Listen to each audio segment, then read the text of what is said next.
परमेश्वर का धन्यवाद हो कि आज गुड फ्राइडे के दिन परमेश्वर को बस्तदी में आने के लिए परमेश्वर ने हमारी सहायता की है। किसी का मौत का दिन को अच्छा नहीं कहते, कोई भी नहीं कहते कि चाहे वो कितना भी बुजुर्ग क्यों ना हो, लेकिन संसार के बातों के विपरीत प्रभु यीशु मसीह जिस दिन कालवरी के क्रूस पर मरा है उस दिन को अच्छा दिन कहते हैं, गुड फ्राइडे कहते हैं, क्योंकि यीशु कालवरी के क्रूस पर नहीं मरे होते तो आपको और मुझे पाप का छुटकारा नहीं मिलता। हमें पाप का छुटकारा मिला है, आजादी मिला है, जीवन मिला है, मौत से हमें बचाव मिला है, तो यीशु मसीह के कालवरी के क्रूस के मृत्यु के कारण मिला है। प्रेज़ द लॉर्ड, आमेन। आज हमारे पास सीमित समय है। इस सीमित समय के अंदर आज जो संदेश आपको देना चाहता हूँ, उस संदेश को दो भाग में बांट करके मैं संदेश देना चाहता हूँ। दो भाग में बांटने का अर्थ यह है कि कुछ प्रचार करेंगे, उसके बाद एक गीत गाएंगे, हम प्रभु की आराधना करेंगे, फिर बाकी संदेश को हम प्रचार करेंगे। यानी आज दो छोटे छोटे मैसेज आपके सामने मैं देना चाहता हूँ। कुल मिला करके बात ये है, राइट, ओके। उसमें जो पहला संदेश है वो है प्रभु यीशु मसीह ने कालवरी के क्रूस पर कहे गए उन 7 वचनों के बारे में पहले हम मनन करेंगे। आपको पता है एक एक वचन के बारे में मनन करने के लिए बहुत समय चाहिए, लेकिन मैं संक्षिप्त में उस बात को कहूंगा। ये गुड फ्राइडे 7 वचनों को बार बार क्यों मनन करना है? हर गुड फ्राइडे इन 7 वचनों को मनन करते हैं। देखिए, मैं हर बार आपसे कहता हूं कि हमेशा हमारी नजर अगले पीढ़ी पर बने रहे। परमेश्वर ने एक जिम्मेवारी हमें जो सौंपा है वो है अगला पीढ़ी को खड़ा करना, राइट। मैं हमेशा अगला पीढ़ी पर नजर रखते हुए चलने वाला एक व्यक्ति हूं और हर मौके को अगला पीढ़ी को तैयार करने के लिए हमें इस्तेमाल करना है। ये 7 वचन जब हर गुड फ्राइडे हम जब याद दिलाए जाएंगे, हमारे अगले पीढ़ी है, हमारे बच्चे हैं, उनके मन में ये वचन बैठ जाएगा, बार बार सुनने से बैठ जाएगा और प्रभु यीशु मसीह ने जो कहा उसके बारे में उनको समझ में आ जाएगा, तो उसी के अनुसार जीवन बिताने के लिए उनको एक प्रेरणा मिलेगी। इसलिए यदि कोई पुराने व्यक्ति, तजुर्बेकार व्यक्ति मुझे सुन रहे हैं, वो ये सोच रहा है कि बार बार इस वचनों को क्यों बताए, तो उसका कारण मैंने आपको बता दिया। और दूसरा जो गाने के बाद फिर मैं जो प्रचार करने के लिए जा रहा हूं वो 3 घंटे जो अंधकारमय एक समय था प्रभु यीशु मसीह का कालवरी के क्रूस पर, जो मत्ती का सुसमाचार 27वां अध्याय का 46वां पद में हम पढ़ते हैं, उस पर हम आएंगे। 3 घंटे क्रूस पर जो अंधकार का समय रहा, उस अंधकार के समय पर क्या घटनाएं घटी, वो हमारे लिए क्या आत्मिक अर्थ बताता है, बाइबल में उसके बारे में क्या लिखा है, उसके बारे में मैं आपसे बात करना चाहूंगा। ठीक है, तो ये जो 2 संदेश है आज आपके सामने संक्षिप्त समय पर मैं रखना चाहूंगा। दोनों संदेश के बीच में एक गुड फ्राइडे का गाना गा करके परमेश्वर की हम आराधना भी करेंगे, राइट। ये जो 7 वचन प्रभु यीशु मसीह ने कालवरी के क्रूस पर कहा गया है, ये 7 वचन हमारे व्यवहारिक जीवन में बहुत मायने रखने वाले 7 वचन है, राइट। उसमें से कई जो वचन है हमारे व्यक्तिगत जीवन में हमें पालन करने के लिए प्रभु ने कहा है। कुछ बातें आत्मिक बातें हैं जो हमारे जीवन में हमें समझने के लिए प्रभु ने कहा है। उसका जो पहला वचन है ये बहुत फेमस है कि ये 7 वचन जो प्रभु यीशु मसीह ने कालवरी के क्रूस पर कहे हैं, तो वो जो पहला वचन है लूका 23वां अध्याय उसका 34वां पद में लिखा हुआ है। लूक चैप्टर 23 वर्स 34 में वो वचन लिखा हुआ है, उसको हम पढ़ेंगे। तब यीशु ने कहा, हे पिता, इन्हें क्षमा कर, क्योंकि ये जानते नहीं कि क्या कर रहे हैं। यीशु मसीह ने कालवरी के क्रूस पर चढ़ने के बाद इस वचन को कहा है। कालवरी के क्रूस पर चढ़ने से पहले यीशु मसीह के साथ क्या क्या किया गया है उसको जरा आप याद करके देख लीजिए। यीशु के साथ क्या क्या किया गया है, राइट। गतसमने के बगीचे में यीशु फसह के पर्व का भोजन करने के बाद प्रार्थना करने के लिए गए और वहां पर जब यीशु वीरवार के रात के समय प्रार्थना कर रहे थे, तो यीशु मसीह अपने चेलों से कहा है कि मेरे लिए जागते हुए प्रार्थना करो, लेकिन वे यीशु के लिए जागते हुए प्रार्थना नहीं कर सके, ना अपने लिए जागते हुए प्रार्थना कर सके। मुझे लगता है यीशु के लिए जितना प्रार्थना करना था उससे ज्यादा जरूरी था चेले अपने लिए प्रार्थना करें, क्योंकि जब चरवाहे को घात किया जाएगा भेड़ तितर बितर हो जाएंगे। ये प्रभु यीशु मसीह ने कई बार अपने चेलों को वार्निंग दिया था, लेकिन वे लोग उस बात को समझ नहीं सके। इसलिए उन्होंने कहा परीक्षा में ना पढ़ने के लिए जागते रहो और प्रार्थना करते रहो, परंतु वे लोग सो गए। सोने का एक और कारण है कि वो लोग पेट भर के खाना खाए हैं।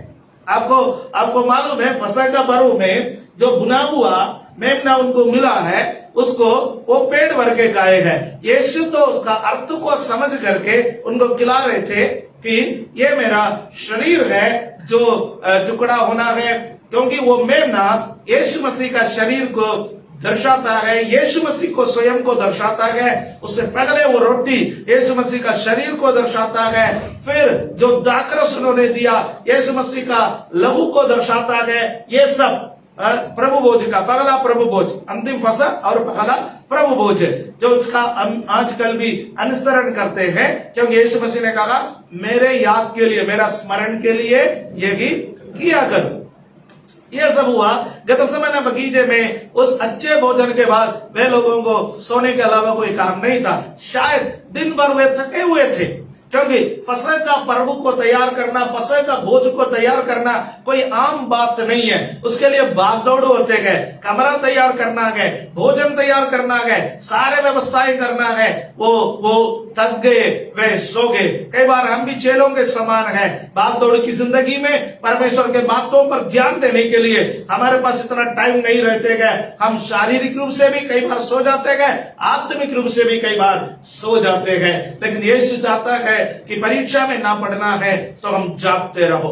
उसके बाद यीशु मसीह को उसमें उनके चेलों में से एक यहूदा इस्करियोती पकड़वाया गया और सिपाहियों के साथ वो आया, यीशु मसीह को चूमा, चुंबन से यीशु मसीह को उसने पकड़वाया।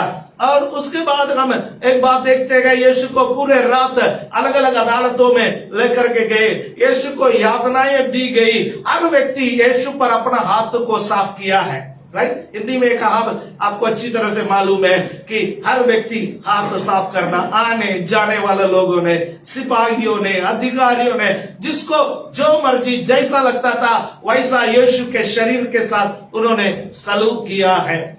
और उसके बाद यीशु टूट चुका था, सुबह तक शरीर थक चुका था, पूरी रात जरा भी सोया नहीं है। और आपको मैं एक बात बताना चाहता हूं, जब पूरी रात अदालतों में चक्कर कटवाते रहे गए, वो कहीं भी बैठा नहीं है, उसको खड़े रहना पड़ा है, उसको पैदल चलना पड़ा है, यातनाएं सहना पड़ा है।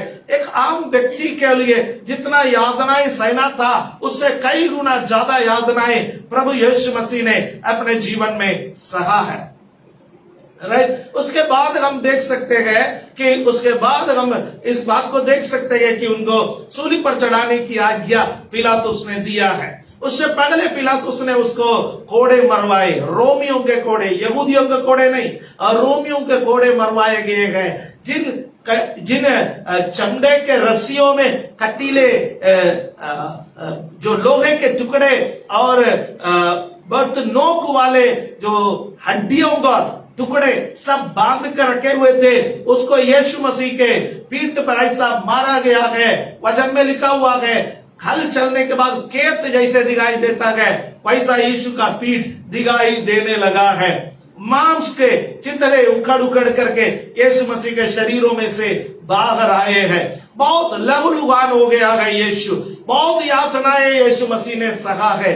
उसके बाद उनके आंगों में पट्टी मारा, उसको थप्पड़ मारा गया और उससे कहा गया कि भविष्यवाणी कर, किसने तुझे थप्पड़ मारा है। उसके मुंह पर थूका है, उसके सिर पर कांटों का मुकुट रखा है और उसके वस्त्र को निकालने के बाद उसको वैजनी वस्त्र पहनाए गए, फिर उस वस्त्र को फाड़ दिए गए। लगभग नंगेपन की अवस्था में था वो कालवरी के क्रूस पर। यीशु मसीह इस प्रकार कालवरी के क्रूस पर जब यातनाएं सह रहे थे, उससे पहले भी क्रूस पर भी यातनाएं सह रहे थे, उनको जैसा लटकाया गया है, वो उनका पहला प्रार्थना क्या है, प्रभु इन्हें क्षमा कर, क्योंकि ये नहीं जानते हैं क्या कर रहे हैं। हमारे जीवन में क्षमा का बहुत महत्व है। यीशु ने कहा क्षमा करो। कई बार हमारे लिए बहुत मुश्किल होता है। जो लोग हमें हमें हमें कोसते हैं, जो लोग हमें यातनाएं देते हैं, जो लोग हमें दुख देता है, उनको क्षमा करना हमारे लिए बहुत मुश्किल लगता है। लेकिन जब जब आपको मुश्किल लगता है, क्रूस पर चढ़ाए गए यीशु को स्मरण करो, जिसने क्रूस में से भी लोगों को क्षमा किया है। ये गुड फ्राइडे जब आप लोग यहां पर आए हैं, या मुझे ऑनलाइन सुनने वाले मेरे मित्रों से मैं ये कहना चाहता हूं, यदि अभी तक आपने किसी को क्षमा नहीं किया है, हो सकता है कि उन्होंने आपके जीवन में कितने भी यातनाएं आपको क्यों न दी हो, आज क्षमा करने का दिन है। आज मातम मनाने का दिन नहीं है, आज दूसरों को क्षमा करने का दिन है। यीशु का नाम से दूसरों को क्षमा कर लीजिए, हर व्यक्ति को क्षमा कर लीजिए। हालेलुया। जिन्होंने भी आपके साथ कितने भी कठोरता का व्यवहार क्यों न किया हो, क्षमा करने का दिन है। मसीहत का मूलभूत आधारों में से एक क्षमा है। न केवल प्रेम है, बल्कि क्षमा करना भी मसीहत का एक मूलभूत सिद्धांत है, उसको मत भूलिए। हालेलुया, आमीन। दूसरा वचन को जो प्रभु यीशु मसीह ने कालवरी के क्रूस में से कहा, वो भी लूका के सुसमाचार 23वां अध्याय में लिखा हुआ है, उसका 43वां पद में लिखा हुआ है। लूका 23 का 43वां पद में, लूक चैप्टर 23 वर्स 43 में लिखा हुआ है, उसने उनसे कहा, मैं तुझसे सच कहता हूं कि आज ही तू मेरे साथ स्वर्गलोक में होगा। यहां पर प्रभु यीशु मसीह के दाएं बाएं दो डाकुओं को सूली पर चढ़ा दिया गया है। उसमें से एक डाकू ने यीशु मसीह की निंदा की। यीशु मसीह से कहने लगा कि आप पूरी जिंदगी प्रचार करते फिरे कि आप परमेश्वर का पुत्र है। अंधों को आपने आंखें दी, गूंगों को बोली दी, बहरों को सुनाया, लंगड़ों को चलाया, मरे हुओं को जिंदा किया। कहां गया तुम्हारा सामर्थ?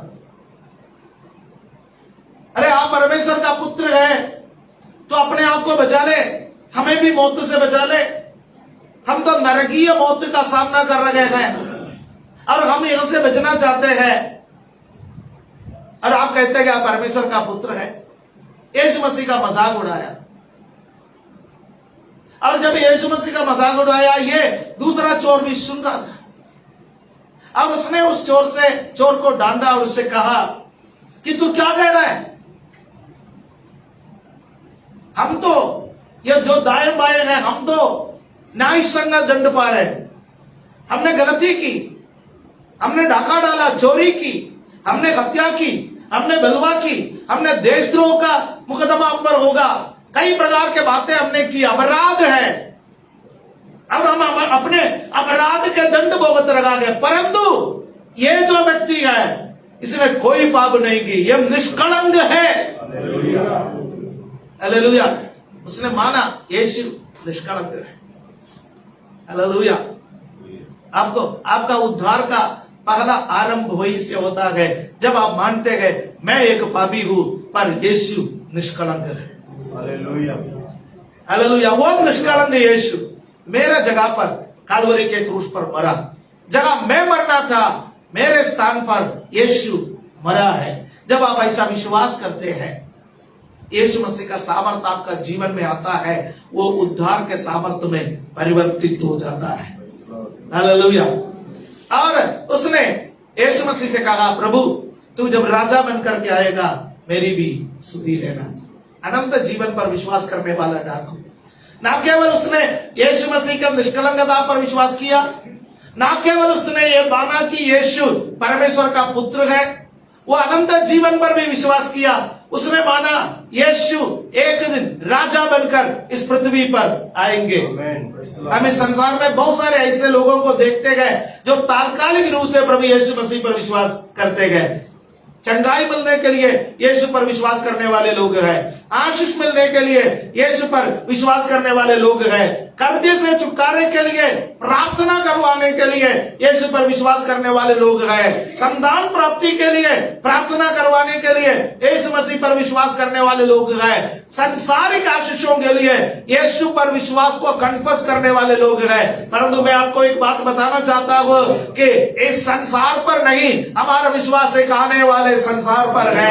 यीशु एक दिन राजा बनकर इस पृथ्वी पर आने वाले हैं। क्या वास्तव में आप इस बात पर विश्वास करते हो? उस चोर ने विश्वास किया। उस चोर ने कहा, प्रभु जब आप राजा बनकर के आएगा मेरी भी सुधी ले लेना। Hallelujah, hallelujah.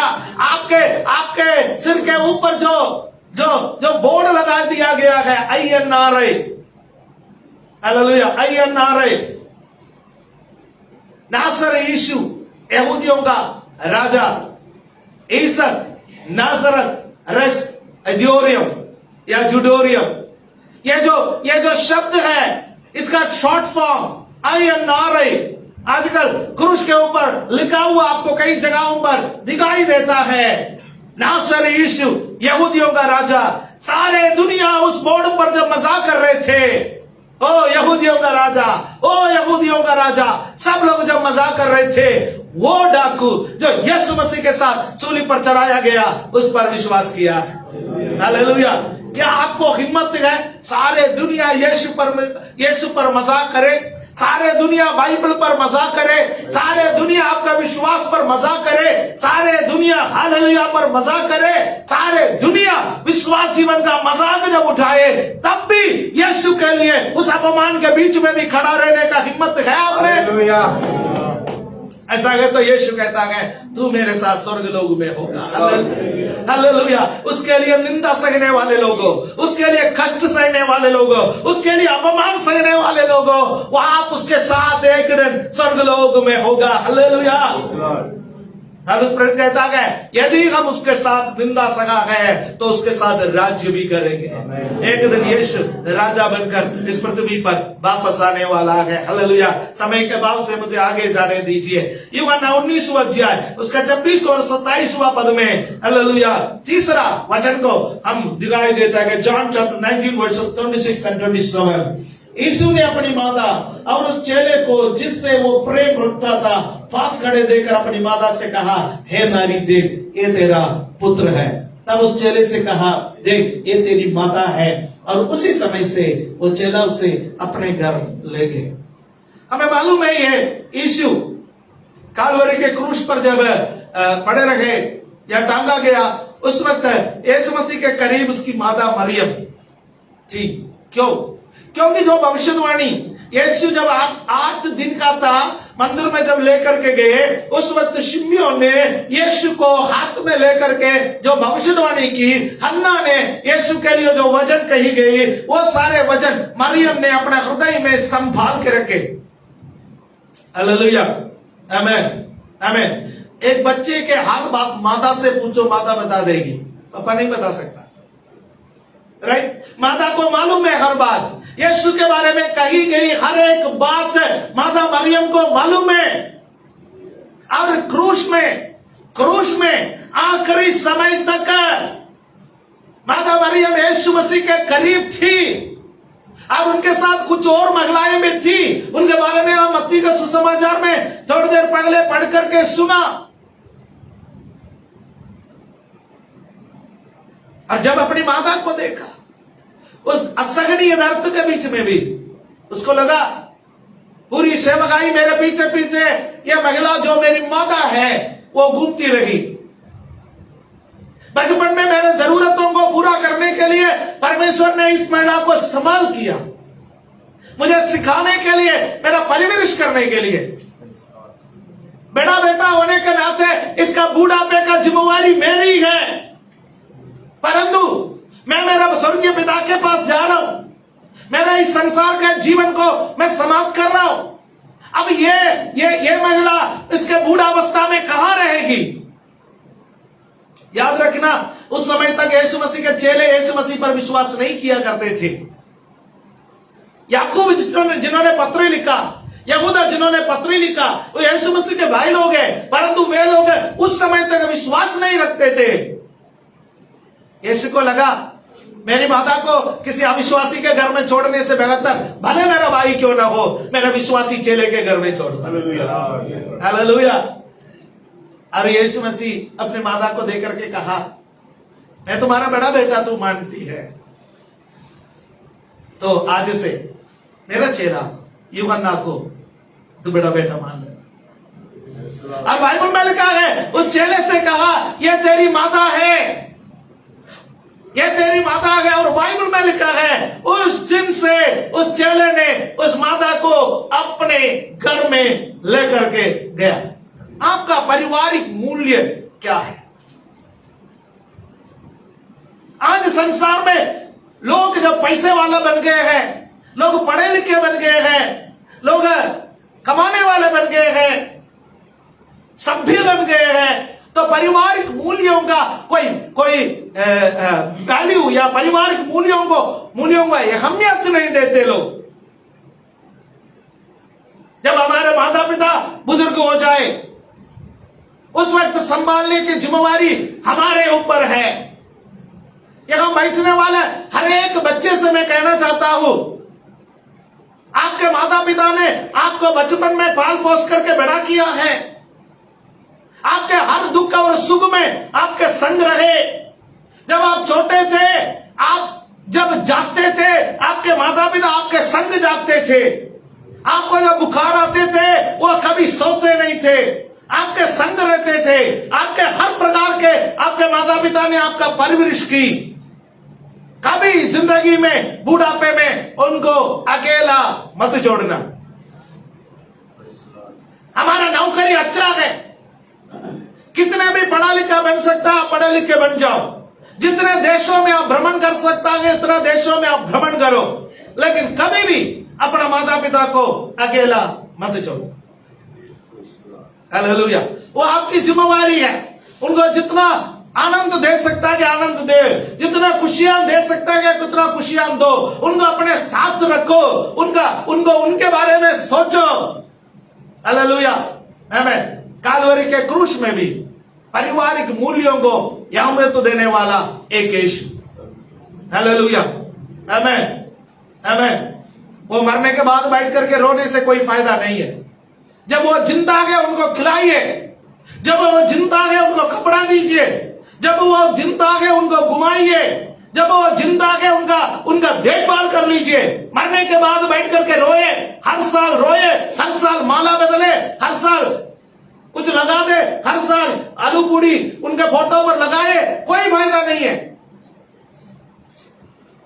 जब जिंदा है उनका परवरिश कर लीजिए। हो सकता है आपका माता पिता आपसे कठोर व्यवहार क्यों ना करता हो, तब भी उनके साथ आप अच्छा व्यवहार कर लीजिए। हालेलुया।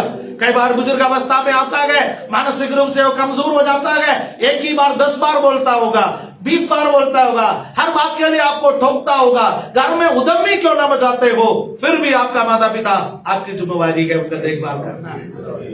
हालेलुया। यीशु ने जो नमूना हमें सिखाया उस नमूने के अनुसार हमें जीवन बिताना है। हालेलुया, आमीन। मैं जल्दी जाऊं।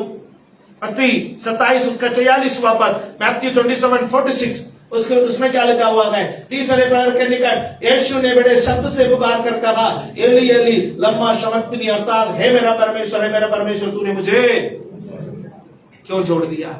भजन संहिता 22वां भजन में इसके बारे में लिखा हुआ है। हालेलुया। वो एक भविष्यवाणी है और वो यहां पर पूरा हुआ। यीशु को लगा एक मनुष्य के रूप में सबने उसको छोड़ दिया, सब त्यागा गया है। वो त्यागा हुआ था, वो त्यागा हुआ था। यशायाह नबी के पुस्तक में लिखा हुआ है कि वो त्यागा हुआ था। हमने समझ लिया है कि परमेश्वर उसको दंड दे रहा है। इन दिनों में यशायाह नबी का पुस्तक 53वां अध्याय को पढ़ करके मनन कर लीजिए। सारे वचन, मैं जब बाइबल पढ़ के देख रहा था, सारे वचन पढ़ने का लायक है, सारे वचन पढ़ना चाहिए, लेकिन समय कहां में, इसलिए घर में उसको मनन कर लीजिए। वो त्यागा हुआ, कालवरी के क्रूस पर त्यागा हुआ यीशु पुकार करके कहा, एली एली लम्मा शबक्तनी, हे मेरा परमेश्वर तूने मुझे क्यों छोड़ दिया। इस संसार में चलते चलते कितने बार आपको लगता है कि आप त्यागा हुआ है। अकेलापन आपको कितने बार महसूस हुआ, आपको कितने बार महसूस हुआ है कोई आपको समझता नहीं है। उस वक्त कालवरी के क्रूस पर एक टांगा गया एक व्यक्ति, उसने कहा, हालेलुया, मैं भी त्यागा हुआ, मेरे पिता ने मुझे छोड़ दिया। सारे मानव जाति का पाप का बोझ उसके ऊपर आ गया है। यूहन्ना 19:28 में 5वां वचन है, जॉन 19:28, उसमें इस प्रकार लिखा हुआ है, जॉन 19:28, इसके बाद यीशु ने जानकर कि अब सब कुछ हो चुका, इसलिए कि पवित्र शास्त्र की बात पूरी हो, कहा मैं प्यासा हूं, मैं प्यासा हूं। आपके लिए यीशु प्यासा था, सारे मानव जाति के लिए यीशु प्यासा था। हालेलुया, आमीन। जिसने कहा मनुष्य का पुत्र को ऊंचे पर चढ़ाओ, वह सारे मानव जाति को अपनी ओर खींचेगा। आज भी वो प्यासा है। कौन मेरे लिए आत्माएं जीतेगा, कौन मेरे लिए जाएगा, कौन मेरे लिए सुसमाचार सुनाएगा, आज भी वो आत्मा के लिए प्यासा है। उसका वो प्यास को समझो, एक एक आत्मा को जीतो, एक एक व्यक्ति को सुसमाचार सुनाओ। नरक में जाने वालों को वहां से किसी भी तरीके से आग से बाहर निकालो, वो प्यासा है। छठा पद यूहन्ना 19:31 में, यूहन्ना 19:31, जॉन 19:30, उसने क्या कहा, सब कुछ पूरा हुआ है, इट इज फिनिश्ड। सब कुछ पूरा हुआ। मानव जाति का उद्धार के लिए जितना काम होना था, सारे काम पूरा हुआ। हालेलुया, आमीन। नासरत में उन्होंने अपना सेवकाई का जो आरंभ की, एक शिशु के रूप में मरियम के गोद में वो आया। इस संसार में आकर के 30 साल की उम्र में बपतिस्मा लिया। 3.5 वर्ष उन्होंने जो सेवकाई की, अपना मसीहा होने का प्रमाण उन्होंने दिया। वो सारे सेवकाई का अंत कालवरी के क्रूस पर उन्होंने पूरा किया है। हालेलुया, आमीन। चरनी में जो पैदा हुआ यीशु, कालवरी के क्रूस पर उसने विश्राम किया है। उसने कहा इट इज फिनिश्ड, मैंने सारे काम को पूरा किया। पिता, आपने मुझे जितना काम दिया है वो सारे काम को मैंने पूरा किया। हालेलुया, आमीन। वो एक जय की पुकार है, वो एक हारा हुआ व्यक्ति का विलाप नहीं है, वो एक जय की पुकार है। जिस काम के लिए मैं आया उस काम को मैंने पूरा किया। आखिरी जो वचन है लूका 23:46 में, लूका के सुसमाचार 23:46, लूक चैप्टर 23 वर्स 46। और यीशु ने बड़े शब्द से पुकार कर कहा, हे पिता, मैं अपनी आत्मा तेरे हाथों में सौंपता हूं। और ये कहकर प्राण छोड़ दिए। यूहन्ना का सुसमाचार जब आप पढ़ते हैं, उन्होंने कहा, जो मेरे पिता से सुनता हूं मैं बोलता हूं, जो मेरे पिता को करते हुए मैं देखता हूं मैं करता हूं। पूरी रात पिता से बात करने में, भोर को पिता से बात करने में, प्रार्थना में समय बिताने वाला यीशु अपने आखिरी क्षण में, हे पिता, मैं अपनी आत्मा को तेरे हाथ में सौंपता हूं। मैं आपसे एक बात पूछना चाहता हूं, जब आपके और मेरे मौत आएंगे, एक दिन आपको और मुझे भी मरना है, हमेशा रहने के लिए तो नहीं आया। जिस दिन हम मरेंगे, क्या हम कह सकते हैं जिस काम के लिए परमेश्वर ने मुझे इस संसार में भेजा है उस काम को मैंने पूरा किया? क्या हम कह सकते हैं पिता, अब बड़े खुशी और आनंद के साथ मैं अपनी आत्मा को तेरे हाथ में सौंपता हूं? और उस प्रेरित ने क्या कहा, मैं अच्छी कुश्ती लड़ चुका हूं, मैंने अपने विश्वास की दौड़ पूरी की है, अब जीवन का मुकुट मेरे लिए रखा है। यीशु ने भी क्या कहा, हे पिता, मैं अपनी आत्मा तेरे हाथ में सौंपता हूं। क्यों? क्योंकि काम पूरा हो चुका है। आपको और मुझे क्या करना है? अपना काम पूरा करना है। अब हमारे सामने समय ज्यादा नहीं है, हमारे सामने समय ज्यादा नहीं है, हालेलुया। लेकिन जितना समय प्रभु हमें देता है, अपना काम को हमें क्या करना है? पूरा करना है। उसके लिए परमेश्वर हमारी सहायता करे, हालेलुया। दूसरा भाग बिल्कुल आत्मिक है, यानी मैं कोई ऐसे बात जो प्रभु यीशु मसीह का शरीर के साथ हुआ है उसको मैं यहाँ पर बताना नहीं चाहता हूँ, बल्कि आत्मिक रूप से जो जो बातें प्रभु यीशु मसीह के क्रूस पर घटी है उन बातों को मैं आपके सामने बयान करना चाहता हूँ। 27:45 दोपहर से लेकर तीसरे पहर तक उस सारे देश में अंधेरा छा गया। देखिए, प्रभु यीशु मसीह को जब कालवरी के क्रूस पर चढ़ाया गया था, 12 बजे से लेकर के 3 बजे तक का टाइम जो है वहां पर अंधकार छा गया है, सूर्य छिप गया है, राइट? टोटल अंधकार वहां पर छा गया है। अब ये 3 घंटे जो बातें घटा है वो कहीं भी वर्णित नहीं है, क्या हुआ क्या नहीं हुआ। उससे पहले वाले बातें वर्णित है, उसके बाद की बातें वर्णित है, लेकिन ये 3 घंटे में जो घटा है वो वर्णित नहीं है। यानी यीशु पर जो किया गया वो तो लिखा गया है, पर यीशु ने जो किया वो लिखा नहीं गया है, राइट? है ना? अब इस पर 2 विचारधारा है। मैं किसी भी विचारधारा का पक्ष में नहीं हूं, किसी भी विचारधारा का विपरीत में नहीं। कुछ लोगों का मानना है ये 3 घंटे परमेश्वर ने अपना क्रोध का जो कटोरा है यीशु मसीह को पिलाया, यानी परमेश्वर के क्रोध में यीशु जल रहा था, पाप का क्रोध में यीशु जल रहा था। ऐसा है तो अभी ठीक है, इसमें कोई बुराई नहीं। हम जानते हैं परमेश्वर का क्रोध की अग्नि में जहां हम जलना था वहां पर यीशु हमारे लिए जला है, इसलिए हम नरक की आग से बच गए हैं। रोमी 8:1। अब जो मसीह यीशु में है उस पर कोई दंड की आज्ञा नहीं, क्योंकि दंड की आज्ञा उसने हमारे स्थान पर अपना ऊपर ले लिया। लेकिन कोलोसियों में पत्री 2 अध्याय उसका 13 से 15 तक पढ़ने का समय, वहां पर जो आत्मिक रूप में जो हुआ है वो वहां पर लिखा हुआ है। कोलोसियंस चैप्टर 2 वर्सेस 13 to 15 हम इसको पढ़ेंगे।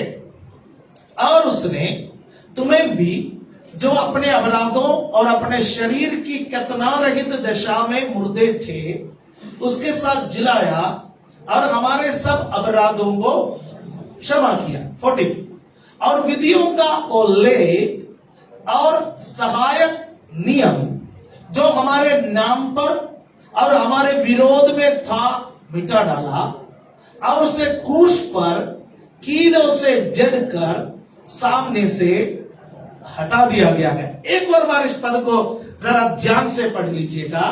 विधियों का वो लेख और वो सहायक नियम जो हमारे नाम पर और हमारे विरोध में था मिटा डाला और उसे क्रूस पर कीलों से जड़कर सामने से हटा दिया। अब इसे कितने लोग विश्वास करता है कि कालवरी के क्रूस पर यह हुआ, जो कहीं भी दिखाई नहीं दे रहा है पर यह हुआ। किसी भी सुसमाचार के लेखकों ने नहीं लिखा, परंतु पौलुस को आत्मा में वो 3 घंटे की बातें प्रकाशन के रूप में मिला कि वो 3 घंटे में आत्मिक रूप से वहां पर हो क्या रहा था, राइट? और 15वां पद को भी हम पढ़ेंगे। और उसने प्रधानताओं और अधिकारों को अपने ऊपर से उतार कर उनका कुल्लम तमाशा बनाया और क्रूस के कारण उन पर जय जयकार की ध्वनि सुनाई। क्रूस के कारण, नॉट द पॉइंट, क्रूस के कारण उन पर जय जयकार की ध्वनि सुनाई। कई बार हम सोचते हैं कि शैतान को यीशु मसीह ने जो हरा दिया है वो पुनरुत्थान के दिन हरा दिया है, नहीं। शैतान की हार उस दिन हुई जिस दिन यीशु कालवरी के क्रूस पर चढ़ गए। हालेलुया। गुड फ्राइडे मैं मातम इसलिए नहीं मनाता, आपको मैं कहता हूं गुड फ्राइडे हम मातम नहीं मनाएंगे, क्योंकि जिस दिन शैतान हार गया वो हमारा मातम का दिन नहीं है, वो हमारा उत्सव का दिन है। हालेलुया, आमीन। आज हमारा उत्सव का दिन है। क्यों? क्योंकि आज से लगभग 2000 वर्ष पहले प्रभु यीशु मसीह ने कालवरी के क्रूस पर शैतान के सिर को कुचल दिया। आमीन, हालेलुया। 13वां पद में लिखा हुआ है, we were dead in our sins, हम अपने पापों और अपने अपराधों में मरे हुए थे। हालेलुया। यीशु जब क्रूस पर चढ़ गया हम मरे हुए थे।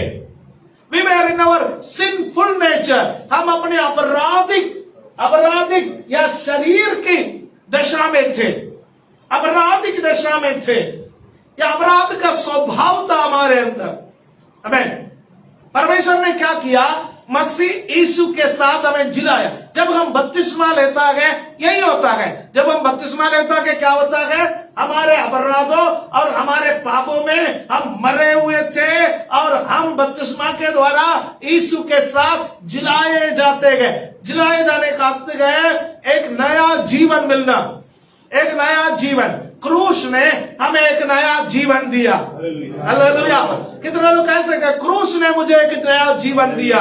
यदि क्रूस ना होता तो मुझे नया जीवन नहीं मिलता। हालेलुया, आमीन। वो 3 घंटे जो अंधकार में बीता था, वो 3 घंटे यीशु हमें जीवन देने के लिए वहां पर कुछ काम कर रहा था। आमीन, हालेलुया। यीशु ने हमारे सारे पापों को क्षमा किया। 13वां वचन में जो लिखा हुआ है, मैं 13वां वचन पर ज्यादा ध्यान देना नहीं चाहता हूं, क्योंकि अक्सर हम 13वां वचन की बातों को मनन करते हैं। मैं 14वां वचन में जाना चाहता हूं। आमीन, हालेलुया, आमीन। यहां पर लिखा हुआ है, he cancelled the written code that was against us. उसने क्या किया? विधियों का वो लेख और जो नियम हमारे विरोध में था उसको मिटा डाला है। यीशु ने मिटा दिया है विधियों का जो लेख, हालेलुया, हमारे विरोध में था। कैसे मिटा डाला है? और उसे क्रूस पर कीलों से जड़कर सामने से हटा दिया है। हालेलुया, आमीन, आमीन। ये 3 घंटे में वहां पर एक बात हुआ था कि शैतान ने यीशु को सूली पर चढ़ाने के बाद या सूली पर चढ़ाने के समय शायद खुशी मनाया है, खुशी मनाया, क्योंकि यीशु का था, यीशु का था। लेकिन मैं आपको शुरू से एक बात बताना चाहता हूं, यदि आप सुसमाचार को बारीकी से पढ़ेंगे तो शैतान हमेशा कोशिश किया कि यीशु सूली तक ना पहुंचे। राइट? यीशु का परीक्षा क्यों हुई? जन्म के समय पर यीशु को खत्म करने के लिए हेरोदस राजा में घुस करके शैतान ने काम किया और वो कामयाब नहीं हो सका।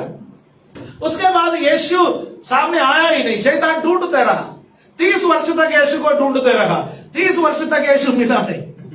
30 वर्ष में यरदन नदी के किनारे में यीशु आया। हालेलुया। क्योंकि यीशु को वहां इसलिए पाया क्योंकि जब यूहन्ना बपतिस्मा देने वाला प्रचार करने लगा, शैतान कंफ्यूज हो गया, कहीं ये मसीहा तो नहीं है, ये मसीहा तो नहीं है। और वहां पर यूहन्ना का प्रचार सुन करके शैतान को लगा कि यह मसीहा नहीं, क्योंकि लोगों ने यूहन्ना से पूछा क्या तू मसीहा है? यूहन्ना ने बोला मैं मसीहा नहीं हूं, मैं तुम्हें पानी में बपतिस्मा देता हूं, मेरे पीछे जो आने वाला है उसका जूती का वार खोलने का मैं लायक नहीं हूं, वो तुम्हें पवित्र आत्मा और आग का बपतिस्मा देगा।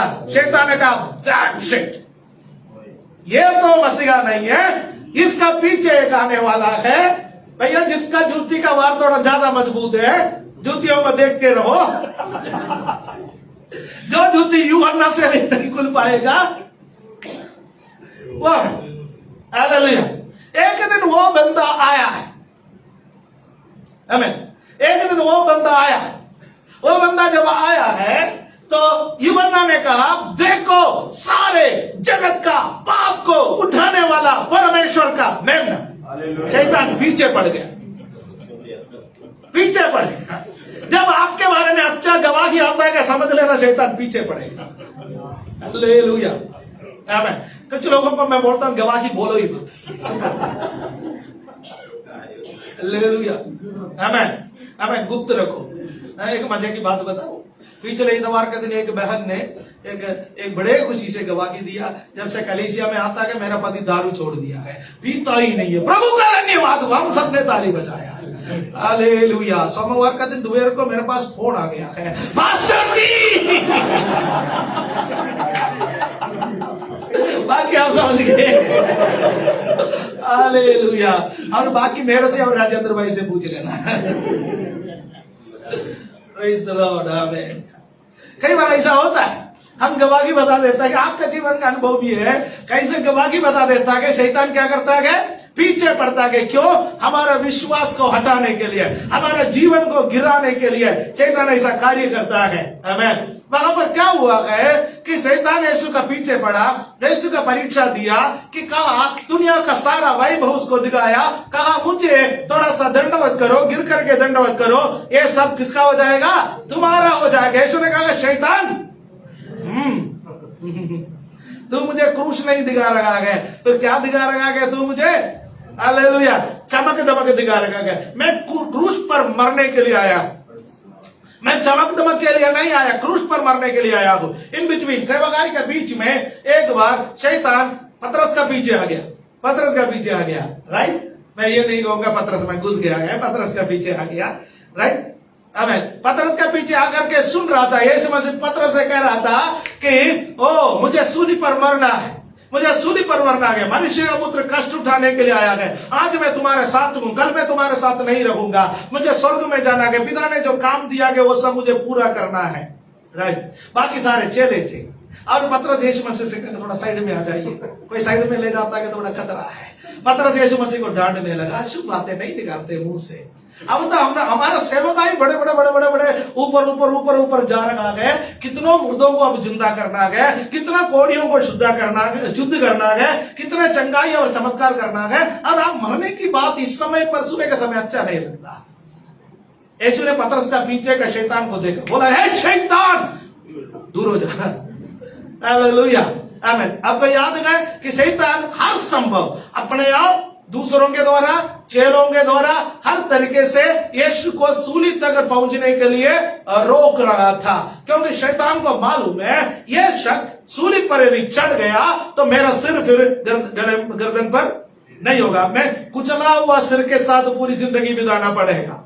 हालेलुया। अब शैतान किस सिर के साथ है, कुचला हुआ सिर के साथ, कुचला हुआ सिर के साथ। उसका सिर कुचला गया है, उसका अधिकार कुचला गया है। यीशु ने कालवरी के क्रूस पर उसके अधिकार को कुचल दिया है। हालेलुया। लेकिन संभव किसी न किसी तरीके से यीशु कालवरी के क्रूस पर तक पहुंच गया है। उसमें रोमी सरकार का हाथ है, उसमें यहूदियों का, धर्मगुरुओं का हाथ है, उसमें आपका और मेरा हाथ भी किसी भी तरीके से कम नहीं है ना। हालेलुया।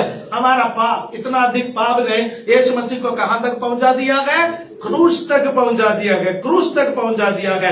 जब यीशु कालवरी के क्रूस पर चढ़ गया तो शैतान एक बहुत बड़ा लेख लेकर के यीशु मसीह के पास आ रहा था, बड़ा लेख। हालेलुया। वो कह रहा था कि सारे मानव जाति का पाप का लेख है इससे। हालेलुया। तो सबको बचाने के लिए आया था ना, तू सबको छुड़ाने के लिए आया था ना, लेकिन अब तू अपने आप को बचा ले। तुझे कालवरी के क्रूस पर चढ़ा दिया गया। वो अंधकार के समय पर आपके विरोध में जो पन्ना था, मेरे विरोध में जो पन्ना था, सारे मानव जाति के विरोध में शैतान ने जो जो पन्ना लिख करके रखा हुआ था, यीशु मसीह ने शैतान का पाप का डायरी को पूरी तरह से अपने कब्जे में ले लिया। हालेलुया। और उस डायरी को क्या किया गया, यीशु मसीह ने सूली पर टांग दिया गया, अपना पीछे उसको लगा दिया है। हालेलुया। हमें आपके और मेरे ऊपर दोष वो नहीं लगा सकता है। आप और मैं शैतान का अधीनता में अब नहीं है, क्योंकि आपके और मेरे विरोध में जो लेख लिखा हुआ था, उस लेख को यीशु ने कालवरी के क्रूस पर कीलों से जड़ लिया है। हालेलुया, आमीन, आमीन। ये चेले नहीं देख पाए, इसलिए सुसमाचार में यह वर्णित नहीं है। ये पौलुस को आत्मा में प्रकाशन के द्वारा परमेश्वर ने बताया है कि क्रूस पर क्या हुआ था। हालेलुया, आमीन, हालेलुया। आप कितने भी बड़ा पापी क्यों ना हो, आपको डरने की जरूरत नहीं है, क्योंकि आपका लेख आपके विरोध में जो लिखा हुआ था, दूसरे प्रकार से हमारा भाषा में कहे, यीशु ने सबूत मिटा दी। हालेलुया, आमीन। आज का भाषा में कहे, यीशु ने सबूत मिटा दी। शैतान जब परमेश्वर की अदालत में जाकर के आपके विरोध में, मेरे विरोध में आरोप लगाता है, तब परमेश्वर पूछता है, तुम्हारे पास कोई सबूत है? शैतान सबूत सबूत सबूत क्रूस पर है, सबूत क्रूस पर है। और परमेश्वर बोलेगा, वो तो मेरा पुत्र है वहां पर। हालेलुया, आमीन। आपका और मेरे विरोध में यीशु वहां टांगा नहीं गया, और वो जो क्रूस पर टंगा हुआ है, आपके और मेरे विरोध में लिखा हुआ वो लेख है। हालेलुया, आमीन, आमीन। जब आप क्रूस को देखते हैं तो आप अब क्या समझोगे? मेरे विरोध में लिखा हुआ लेख अब क्रूस में है, अब कोई सबूत नहीं है, अब मैं नरक में नहीं जा सकता। सबूत मिलेगा तभी तो नरक में जाएगा। सबूत यीशु ने खत्म कर लिया है। हालेलुया, सबूत यीशु ने खत्म कर लिया है। प्रेज द लॉर्ड, आमीन, आमीन। ओ, मैं सोचता हूं मुझे थोड़ा सा और समय मिला होता तो एक दो बात आपसे बताना था, कोई बात नहीं। और नंबर 2, उन्होंने क्या किया? सबसे पहले he cancelled the written code that was against me, he took it away and nailed it on the cross। वो हमने पढ़ा है, वो लेख ले लिया है, उसको मिटा दिया है और उसको क्रूस पर कीलों से जड़ दिया। अब शैतान ढूंढ ढूंढ के लाएगा तो भी कोरा कागज होगा, मिटा दिया है, खत्म कर लिया गया। he cancelled it, hallelujah, he cancelled it। इसको वापस रिवर्ट कर दिया गया, उसको खत्म कर दिया गया, उसको डिलीट कर दिया है। हालेलुया, आमीन। गूगल पर सर्च करके देखो, नहीं मिलेगा आपका पाप। आमीन, हालेलुया। है, आप गूगल पर सर्च करके देखो, व्हाट वाज माय सिन, है ना, पूछना ना, गूगल से पूछो, सब पूछो, सब बताएगा। लेकिन आपका सिन गूगल पर नहीं है। क्यों? क्योंकि यीशु ने कालवरी के क्रूस पर उसको मिटा दिया गया, उसको वहां पर टांग रखा गया। अब गूगल बाबा को नहीं मिलेगा, वो सारे दुनिया को कहीं भी नहीं मिलेगा। इसलिए कहता है अब जो मसीह यीशु में है उस पर दंड किया गया नहीं है। क्यों दंड किया गया नहीं है? क्योंकि सबूत नहीं है। हालेलुया, सबूत नहीं है। हालेलुया। अब दूसरा काम उसने क्या किया है कि उसमें अगला पद में 15वां पद में लिखा है कि और उसने प्रधानताओं और अधिकारों को अपने ऊपर से उतार कर उसको कुल्लम कुल्लम तमाशा बनाया और क्रूस के कारण उस पर जय जयकार की ध्वनि सुनाई। मैं इधर समझाने के लिए एक उदाहरण बताना चाहता हूं। उदाहरण यह है कि पौलुस के समय पर रोमी जनरल्स थे, रोमी जनरल्स, यीशु मसीह के समय भी रोमी जनरल्स थे। उस वक्त क्या होते थे, जगह जगह के लोग रोम के विरोध में बगावत करते थे। रोम का शासन उस वक्त दुनिया का सबसे ताकतवर शासन था और जगह जगह के लोग रोम के विरोध में आवाज उठाते थे या बगावत करते थे। जब बगावत करते थे, रोम के जनरल्स को भेज दिया करता था। सम्राट क्या करते थे, रोम के जनरल्स को भेज दिया करते थे उनको अपने कब्जे में करने के लिए। तो यहां से जनरल्स जाते थे, सेना जाते थे, आर्मी जाते थे। उन लोग क्या करते थे, वहां पर जाकर के उस देश के लोगों को, उस देश के सेना को हरा देते थे। हराने के बाद उस तरह के माल को लूट लेते थे, वहां का संपत्तियों को लूट लेते थे।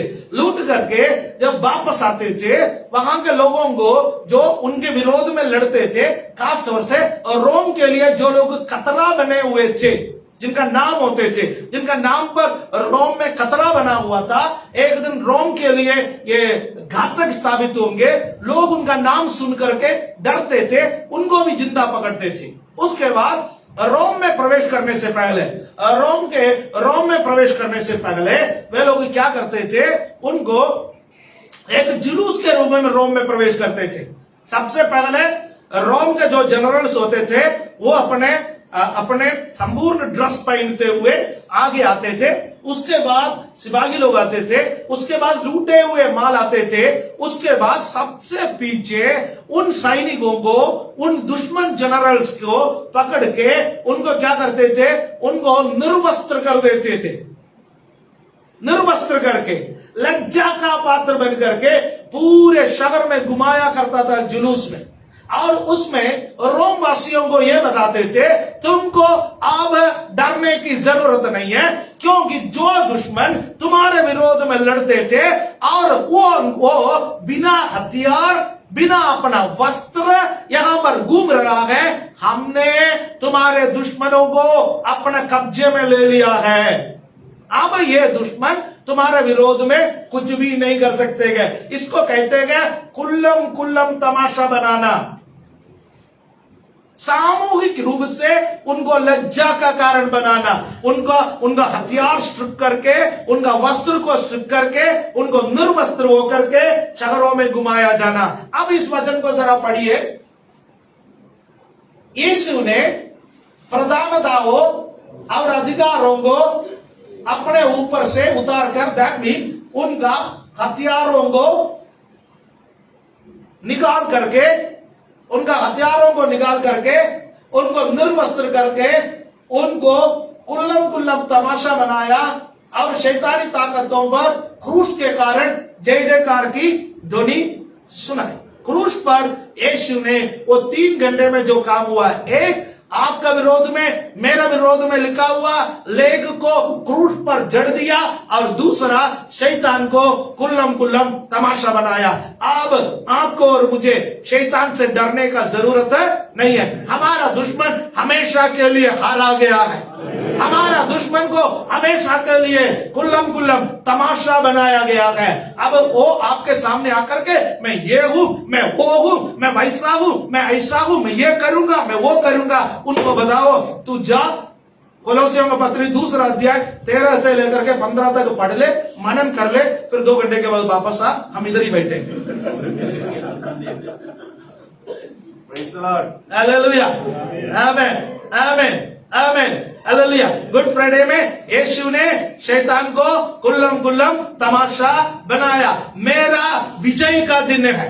Good Friday is my day of victory, मेरा विजय का दिन है। हालेलुया, यीशु ने मुझे विजय दिया है। Hallelujah, praise the Lord. अपने स्थानों पर खड़े हो जाए। हालेलुया, हम प्रभु का धन्यवाद करें। Hallelujah, hallelujah. मेरा लेख यीशु ने कालवरी के क्रूस पर जोड़ दिए गए, उसके लिए प्रभु का धन्यवाद करें। मेरा पापों को उठाने के लिए धन्यवाद करें, मेरे विरोध के लेखों को बिठाने के लिए धन्यवाद करें। शैतान को कब्जे में कर लिया है, उसको कुल्लम कुल्लम तमाशा बनाया है, उसके लिए प्रभु का धन्यवाद करें। रीमना बहुडरा भरवा शकरा दीवा राधरा हीरगा लावना बहुडा रीमना बहुडा। हालेलुया, प्रभु का धन्यवाद करें, प्रभु का धन्यवाद करें। वो परमेश्वर जिसने हमें जीवन दिया है, जिसने क्रूस के द्वारा हमको जीवन दिया है, हमारे पापों को क्षमा किया है, हमारे ऊपर दंड की आज्ञा को मिटा डाला है, उस परमेश्वर का धन्यवाद करें। हालेलुया, उरमा नगला दिमना धीरना बाबला बहुडा हरिका राधरा बहुडरा बाबा। हालेलुया, हालेलुया, हालेलुया। स्वर्गीय पिता, इस वक्त हम धन्यवाद देते हैं, आज ये गुड फ्राइडे के दिन है, आपको उपस्थिति में आने के लिए आपने हम लोगों को सहायता किया, उसके लिए धन्यवाद। जो भाई बहन आए हैं प्रभु जी, जो लोग प्रभु फेसबुक का माध्यम से प्रभु हमारे साथ जुड़े गए, उन सबको आशीष दे। आने वाले समय में जो लोग इस आराधना को देखेंगे, इस संदेश को सुनेंगे, उन सबके जीवन में यह संदेश आशीष का कारण बने। अब हम गुलाम नहीं है, अब हम आजाद हो गए हैं, यीशु में हम आजाद गए, अब शैतान का हुक्म तुम्हारे ऊपर नहीं है। Hallelujah, hallelujah. आपने प्रधानताओं को, अधिकारों को हमारे ऊपर से उतार करके प्रभु जी, हालेलुया, उसके अधिकार को हटा करके उसको कुल्लम कुल्लम तमाशा बनाया है। अब हमें शैतान से डरने की जरूरत नहीं है, क्योंकि यीशु ने हमें विजय दिया है। इस गुड फ्राइडे के लिए धन्यवाद पिता, धन्यवाद पिता, धन्यवाद पिता, धन्यवाद पिता। हालेलुया, हालेलुया, हालेलुया। सबको आशीष देने के लिए धन्यवाद। हमारा अगला सेशन में तू आशीष दे पिता परमेश्वर और प्रभु। Hallelujah, hallelujah. सब बातों में आपका नाम की महिमा होने दे प्रभु। इन दिनों में आपका वचन को ज्यादा मनन करने में हमारी सहायता कर। ईस्टर के दिन में भी हमें आशीष दे। धन्यवाद के साथ प्रार्थना मुक्तिदाता प्रभु यीशु मसीह का पवित्र नाम से मांगने का समय सुनो और कबूल करो हमारे ईश्वर के पिता। आमीन। और प्रभु यीशु मसीह का अनुग्रह पिता परमेश्वर का प्रेम, पवित्र आत्मा की संगति और सहभागिता हम सबके साथ और हर एक पवित्र जन के साथ आए सब प्रभु यीशु मसीह के दूसरे आगमन तक हमेशा होती रहे। बोलो प्रभु यीशु मसीह की, प्रभु यीशु मसीह की, जल्दी आने वाला प्रभु यीशु मसीह की।